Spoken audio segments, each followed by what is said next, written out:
71 रामलिंग आलमेल।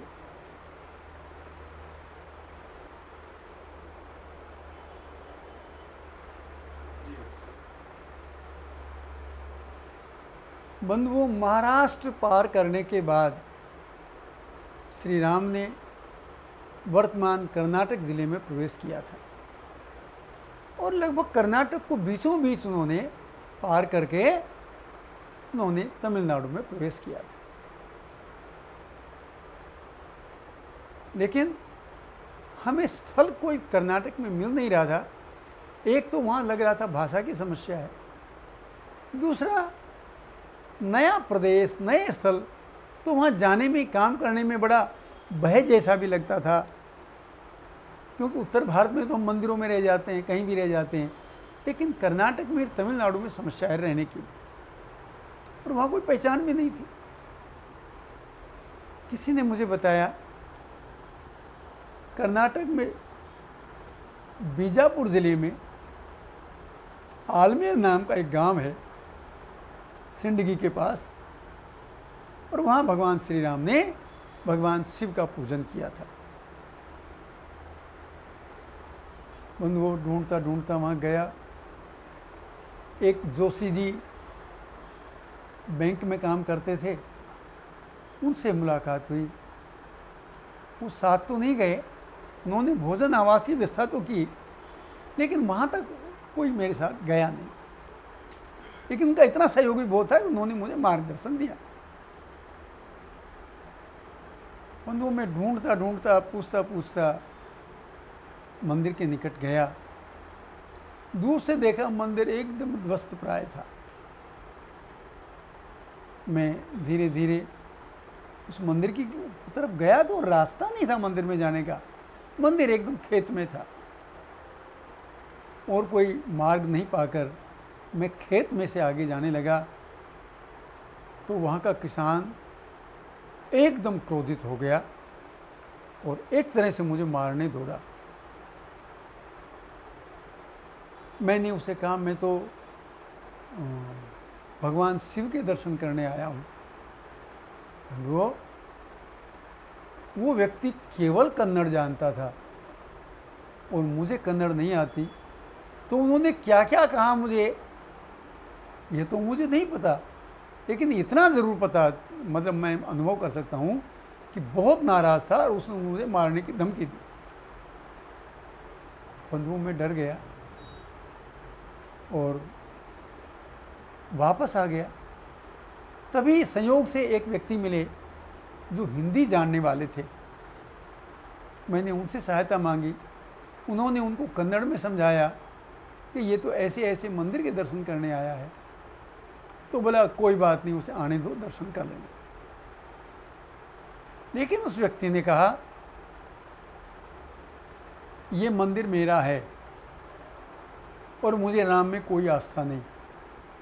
मैं तो लिंगायत समुदाय का व्यक्ति हूँ, मैं राम जी को नहीं मानता, मैं भगवान शिव को मानता हूँ। हमने कहा, ये मंदिर तो राम जी के द्वारा स्थापित है। बोले, मैंने पैसे देकर ये खेत खरीदा है, उस खेत में ये मंदिर है, तो इस खेत का और मंदिर का मैं स्वामी हूँ, मेरी मर्जी, मैं किसी को आने दूँ नहीं आने दूँ, और आगे से मत आना, मेरा खेत खराब करते हो तुम लोग। बंधु, जैसे तैसे दर्शन हुए, फ़ोटो लिया, फ़ोटो लेकर मैं वापस जोशी जी के घर आ गया। जोशी जी को सारी बात बताई।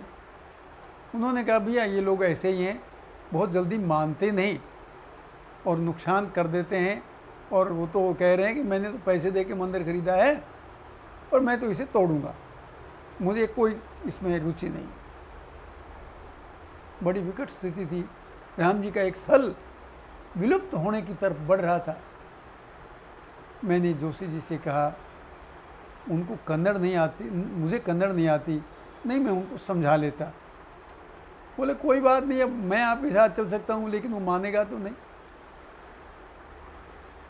तो बंधु, मैंने बड़े साहसपूर्वक उनसे कहा, जोशी जी से, कि मैं प्रयास करूँगा, लेकिन आपको साथ चलना पड़ेगा। आप एक काम करो, उनके यहाँ मुझे चाय पिलवा दो।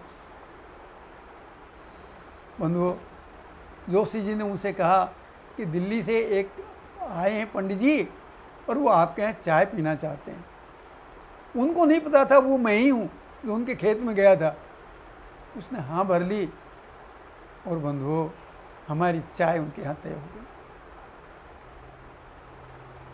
चाय पीते पीते जोशी जी हमारे इंटरप्रेटर के रूप में थे, और जब मैंने उनको सारी स्थिति बताई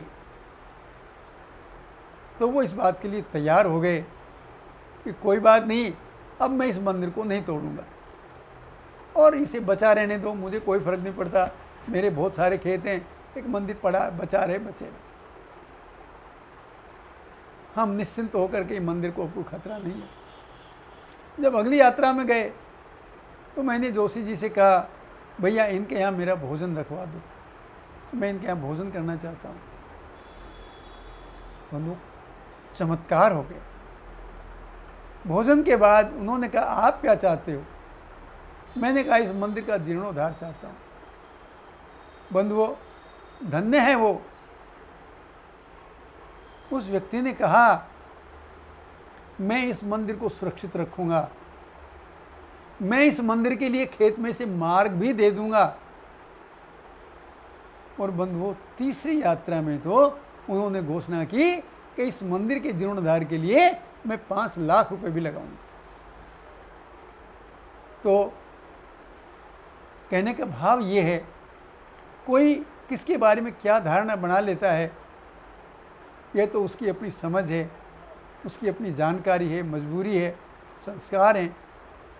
लेकिन यदि हम किसी व्यक्ति को ठीक से कन्विंस कर दें तो निश्चित रूप से जो हमारे स्थल आज किसी भी प्रकार के संकट में हैं वो सारे बच सकते हैं, और हमें इसका ऐसा प्रयास करना चाहिए। जय श्री सीताराम।